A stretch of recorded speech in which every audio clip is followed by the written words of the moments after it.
Selamat datang di X Undercover. Channel ini merupakan perbincangan yang diisi oleh Dr. Jaya Suryatmaja dan Pak Franky dengan tujuan untuk edukasi dan berbagi pengalaman dari Dr. Jaya sebagai dokter forensik dan ahli DNA. X Undercover akan upload video baru setiap hari Rabu dan Sabtu, jadi jangan sampai ketinggalan ya. Selamat menonton. Saya itu waktu SMA dulu, waktu SMA saya di SMA Negeri 1. Ya. Waktu tingkat 1, saya punya guru.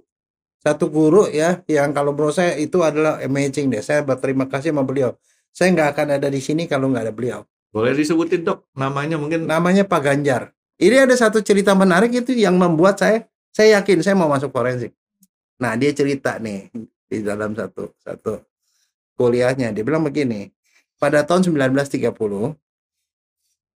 ada satu daerah lokasi di daerah Inggris yang mau dibikin jadi bandara. Dokter Jaya, Ya. banyak nih dok yang nanya-nanya di komen-komennya. Tapi kalau kita bahas komen-komennya itu mungkin kita akan gabung jadi satu ya. Ya. Untuk supaya kita nanti bisa istilahnya nggak terputus komen-komennya. Tapi terima kasih ya buat pemirsa-pemirsa yang selalu setia di channel Dokter Jaya di sini, X Undercover maksud saya. Sudah memberikan komen-komen dan ya kita akan terus ya untuk mencoba memberikan yang terbaik dari kita untuk masalah meningkatkan keilmuan kita dan pengetahuan kita. Tapi ngomong-ngomong masalah kita tingkatin segala macam, ini kan pasti menurut saya dok ya, setiap orang kan ada target sendiri-sendiri nih. Kenapa sih kita pengen arahnya ke arah ke sini, ke situ, ke sini, ke situ. Contoh nih dok, saya tuh sekolahnya ke matematik, MIPA Matematik UI. Kenapa saya mau masuk ke MIPA Matematik? Karena saya nggak suka yang namanya praktikum.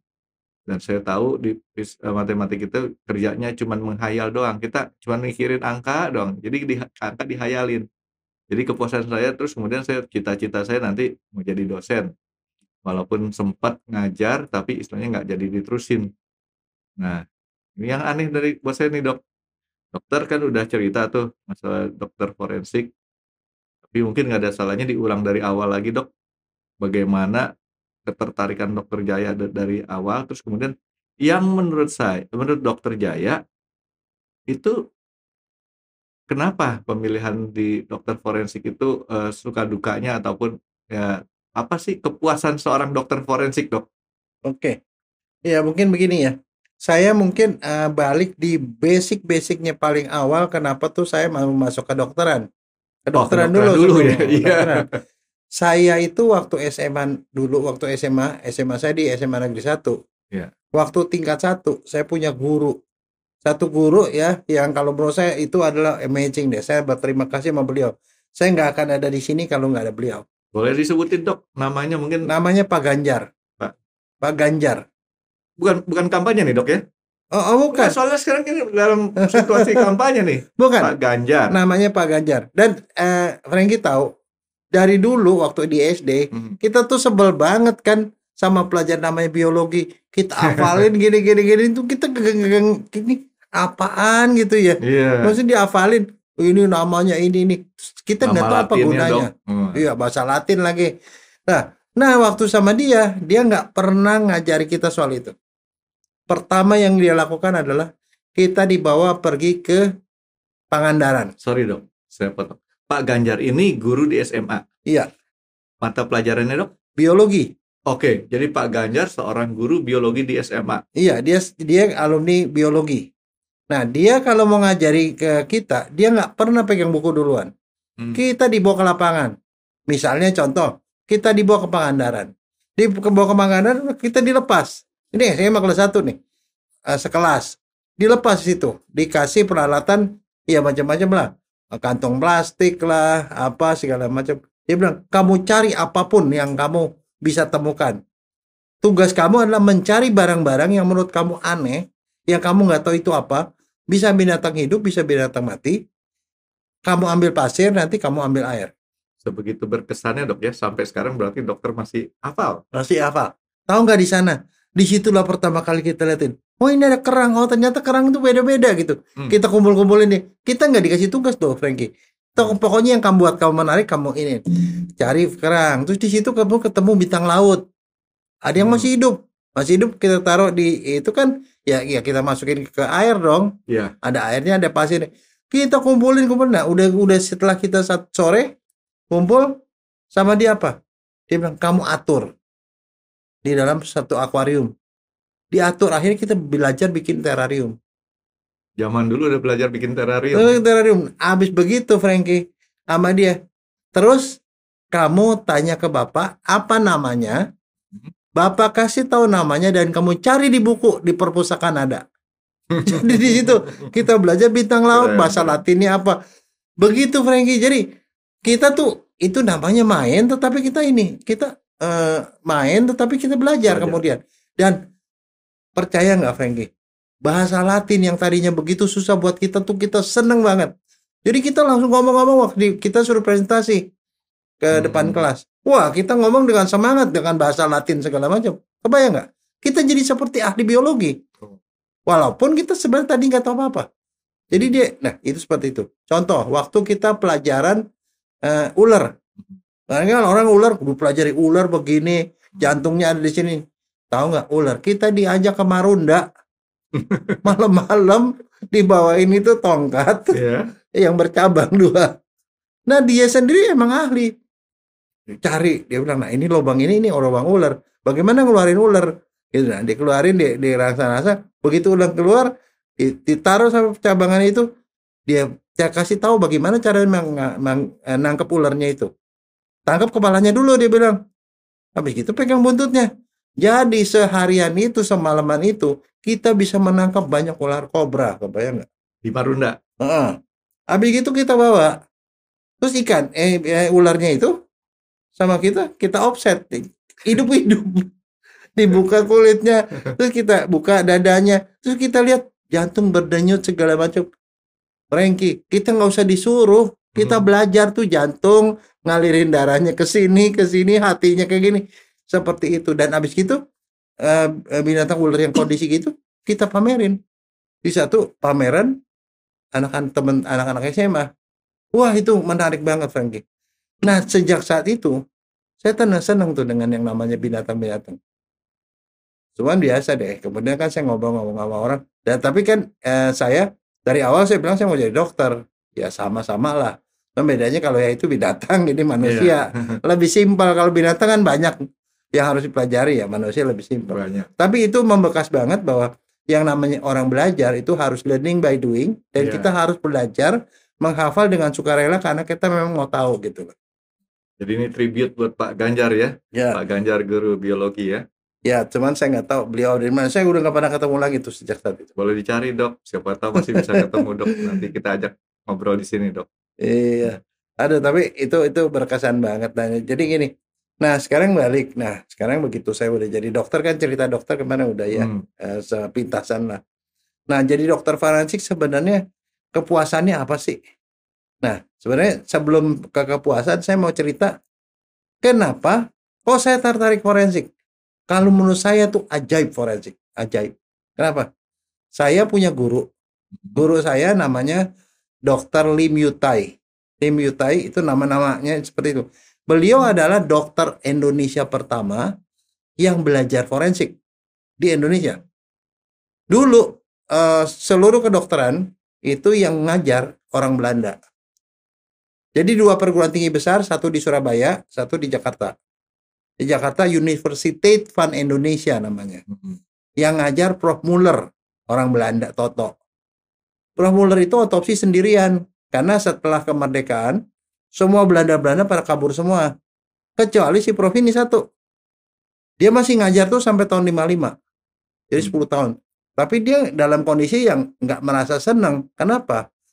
Orang-orang Belanda udah nggak ada, dia ada di tengah orang-orang Indonesia gitu loh. Tapi muridnya semua orang Indonesia.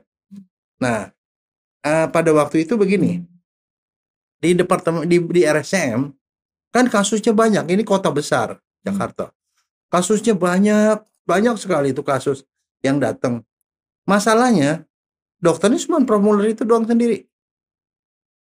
Dia kemudian tahun 55 dia kabur ke Belanda, kagak ada dokter.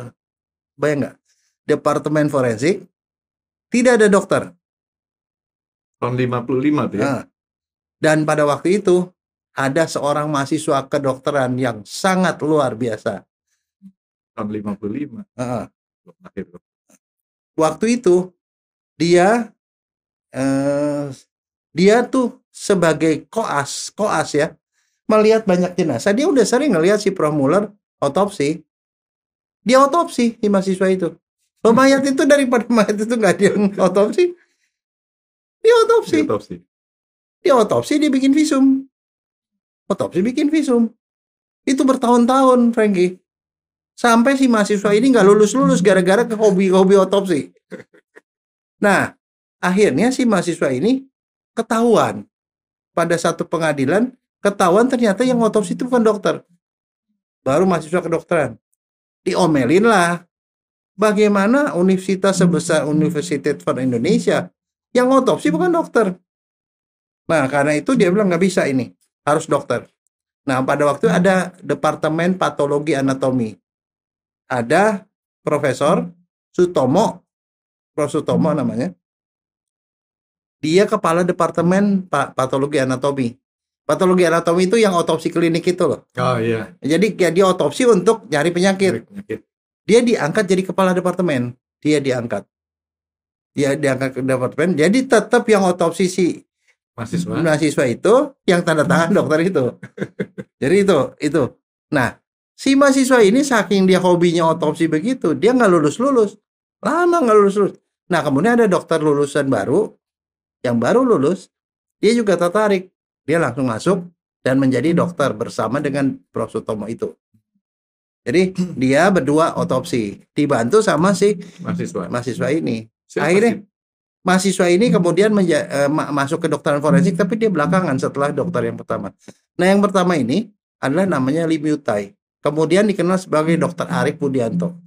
Dia nanti kemudian menjadi profesor forensik pertama orang Indonesia. Si mahasiswa tadi bernama Handoko Condro Putranto. Dia kemudian jadi orang terkenal juga di forensik, tapi dia adalah orang yang otopsi pertama sebelum dia dokter. Dia yang dalam tanda kutip hobi ya, Dok ya. Hobi otopsi ya.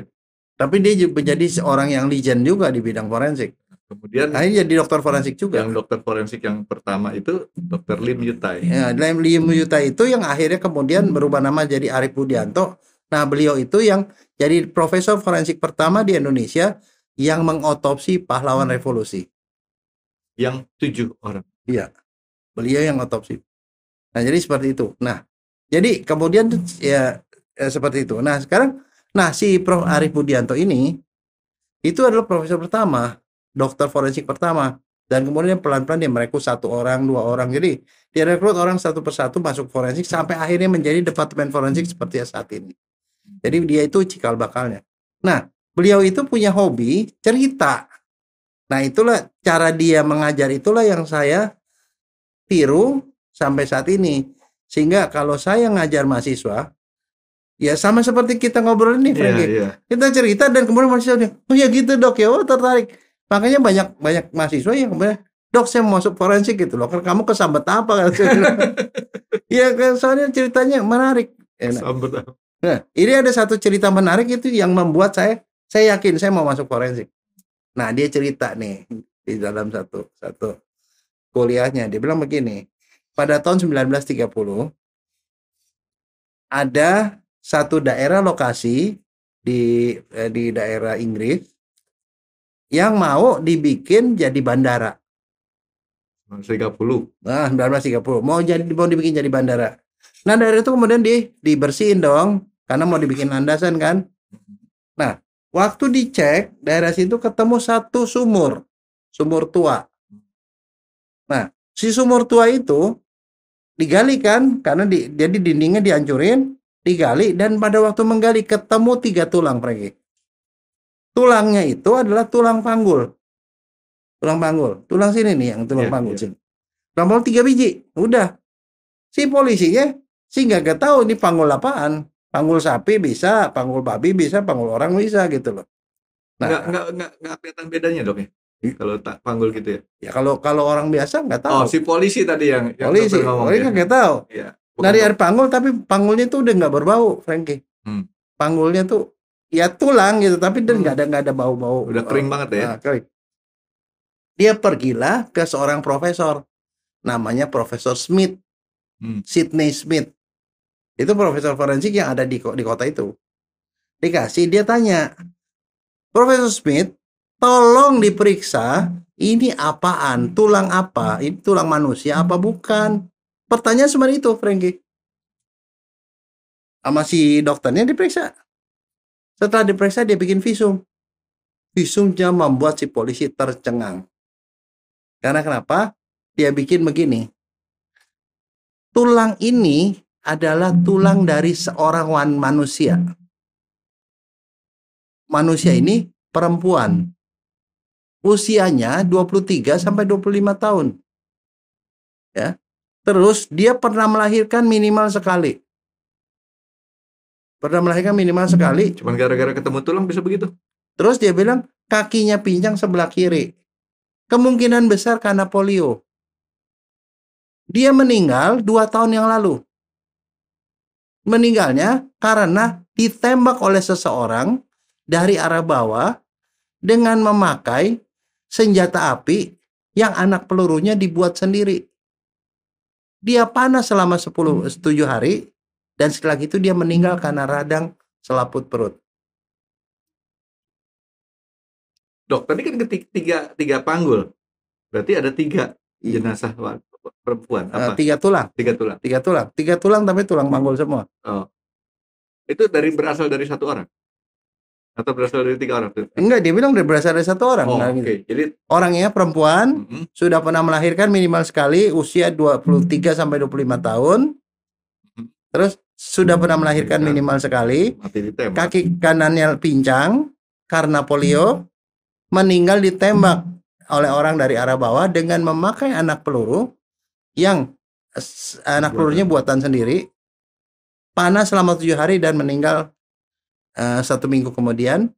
Dia terkubur di situ sudah 2 tahun. Kalau dengar gitu kira-kira Frankie reaksinya apa? Kalau Frankie jadi polisi lah, orang awam. Dari mana taunya, Dok? Nah kan pasti pertanyaan gitu, Dok. Dari mana taunya? Jangan-jangan dokternya dukun. Iya kan? Iya, betul nggak? Iya. Terus dia nggak nanya. Dilakukan penyelidikan. Cari sebenarnya di situ siapa. Nah akhirnya ketemu bahwa di daerah dekat tempat sumur tadi itu pernah tinggal seorang pemburu tua.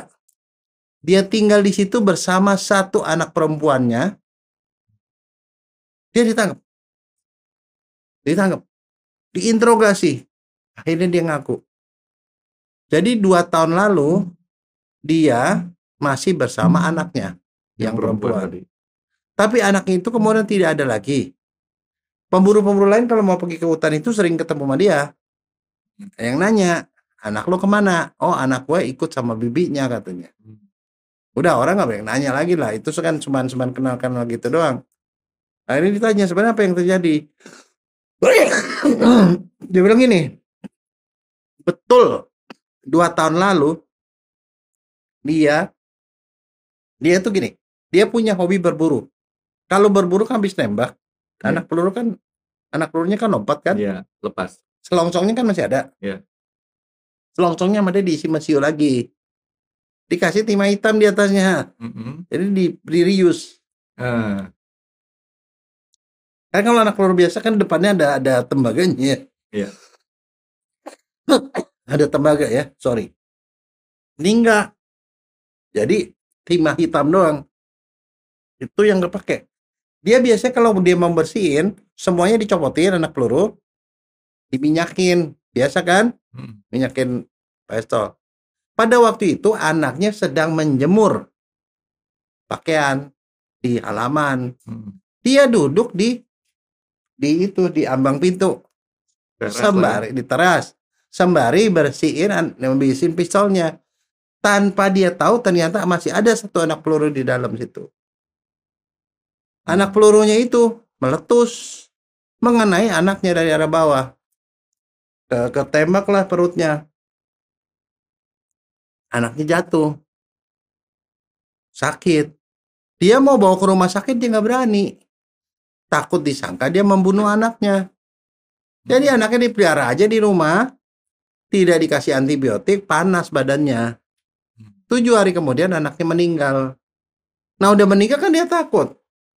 Kalau lapor polisi juga bisa ditangkap. Iya. Anaknya dikubur di dalam sumur tadi. Nah dikubur setelah lewat 2 tahun, tiba-tiba tanah itu dibebaskan karena mau dibikin bandara. Kan dia ketakutan, takut ketahuan. Jadi pelan-pelan dia bikin kuburan baru, dia angkatin itu semua tulang-tulang anaknya ke tempat lain.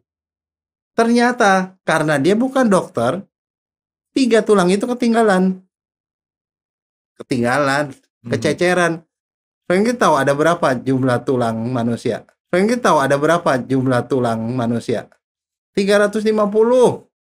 Kesisa 3. Ya udah setengah lebih maksudnya nggak apa-apa. Tapi ya masalahnya yang ketinggalan itulah yang ketemu sialnya ketemu sama si Dr. Sidney Smith itu. Sidney Smith itu ketemu itu, dia periksa. Akhirnya si bapaknya dihukum, tapi dianggapnya sebagai kecelakaan, bukan pembunuhan. Tapi ya dia dihukum gitu loh, karena kenapa menyembunyikan gitu loh. Nah terus kemudian masalahnya apa? Nah habis itu si Prof. Arief itu tanya sama kita, kira-kira kalau menurut kamu, kalau kamu dikasih tulang panggul, kamu bisa cerita banyak nggak? Ayo, kamu dikasih ini tulang yang sama nih ke kamu. Paling kamu bilang, ini tulang monyet apa tulang orang apa tulang sapi apa tulang babi? Iya. Kamu enggak. Kamu paling terbatas bilang, yang jelas tulang ayam bukan. Ya kan? Kalau saya mungkin sok pinter ya.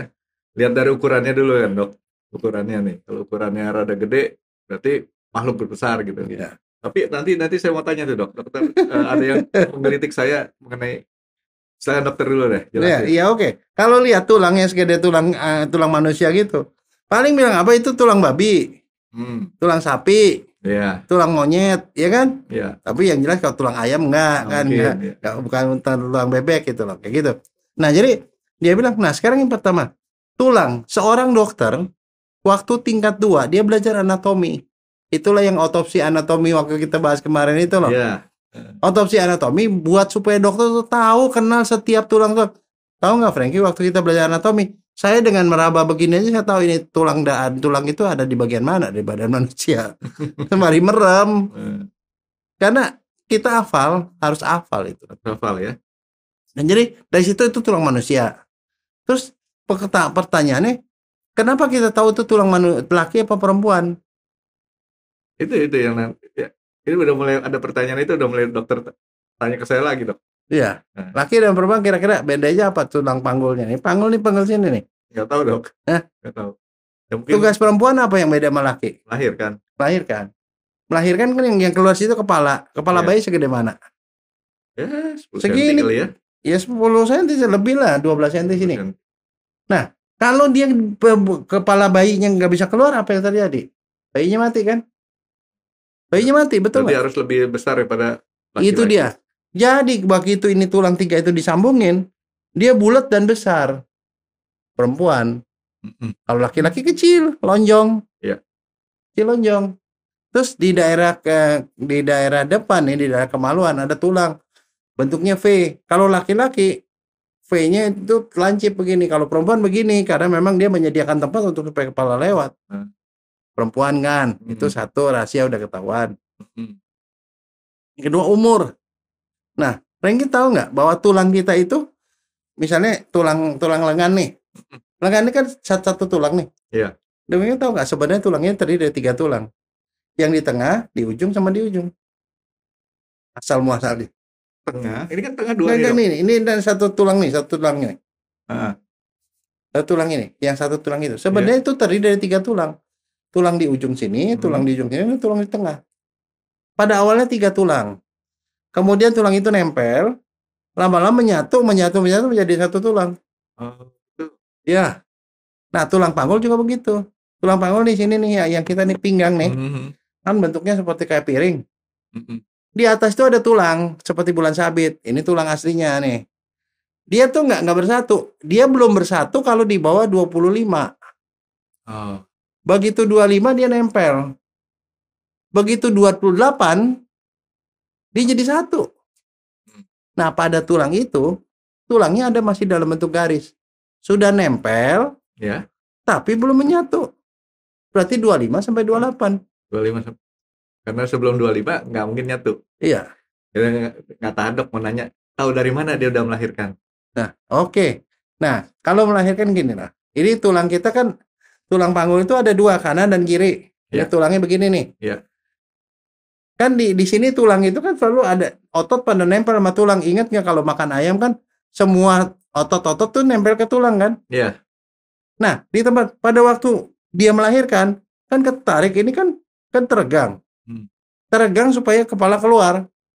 Teregang, ketarik tuh sama ototnya. Yang kenapa bisa teregang? Karena ototnya tuh narik supaya tulangnya longgar dikit lah. Supaya kepala bisa lewat. Kalau tulang ditarik, bolong tempat dia nempelnya itu. Persambungan antara tulang itu. Dari besarnya bolongan itu bisa ketahuan udah melahirkan berapa kali. Minimum 1 kali yang perempuan tadi ya. Jadi dia tahu, oh udah pernah melahirkan. Terus udah gitu pincang dari mana? Nah, pincang begini. Sampai pincang aja diurusin. Nah, kau tahu kan, kaki kita kanan kiri, kan ini ada bonggolnya nih. Iya. Kan seperti ini bonggol. Ini kaki kita nih, tulang paha nih. Dia nempel di bonggolnya. Kalau mobil namanya ball joint tuh dok. Iya, ball joint. Nah, pada waktu itu kanan sama kiri gede sebelah, Frankie. Yang gede sebelah kanan gede, kiri kecil. Berarti bebannya ada pada di kanan dong. Iya. Berarti kakinya pendek sebelah kiri. Statistik di Inggris pada waktu itu kan, nah di sana nggak banyak matahari, banyak orang yang sakit polio waktu itu. Jadi orang ini pincang kaki kirinya karena polio. Karena polio kenapa ya? 90% yang gitu polio sebab. Nah, udah gitu. Kenapa udah tahu matinya 2 tahun? Ya nggak bau tulangnya. Udah tidak berbau. Kalau di bawah 2 tahun bau. Terus udah gitu. Nah, masalahnya tembakan. Dia ditembak dari arah bawah. Nah, ini kan di sini tuh ada tulang. Tulangnya waktu diperiksa tuh tulangnya tuh agak bolong. Ada bolong bekas kena anak peluru gitu. Bolongnya begini, Frankie. Artinya ada sesuatu benda yang robos dia dari atas, dari bawah. Nah, kalau dari depan kan bolongnya tegak lurus dong. Yeah. Nah, dari bawah, oke. Di sini kan ada otot psoas. Ingat nggak kemarin tuh yang waktu kita ngomong soal CN sama CO? Yeah. Otot bagian dalam. Yeah. Semua tuh sudah rusak semua, tapi otot itu belum rusak. Udah ada otot-otot kering, masih ada otot kering di situ. Dan artinya belum busuk lah paling lama. Otot itu diambil sama si Dr. Smith itu. Diperiksa mikroskop. Dari mikroskop ketahuan, oh seradangnya seradang bulat. Berarti itu seradang 7 hari. Kalau seradang 3 hari beda gambar seradangnya. Oh itu 7 hari. Nah kalau 7 hari ke situ pasti ketembak perutnya dong. Kalau perut ketembak pasti infeksi dong. Jadi peradangan selaput usus. Nggak mungkin di situ itu nggak meradang. Dan kalau meradang kan pasti demam dong. Iya. Bayangin dari situ dokter forensik hanya tanpa ada yang cerita dia bisa tahu semua sampai segitu. Apa kesannya saya? Gila ya. Jago nih dokter. Gila ya, jago banget. Jadi artinya kalau dokter forensik itu pakai logika, Frankie. Logika, dan itu kemudian membuat kita tuh bisa jadi seperti orang bilang, buat seorang dokter forensik, jenazah yang kelihatannya sudah busuk, sudah angus, terbakar gitu-gitu, ternyata kalau kita periksa, dia bisa bercerita ke kita.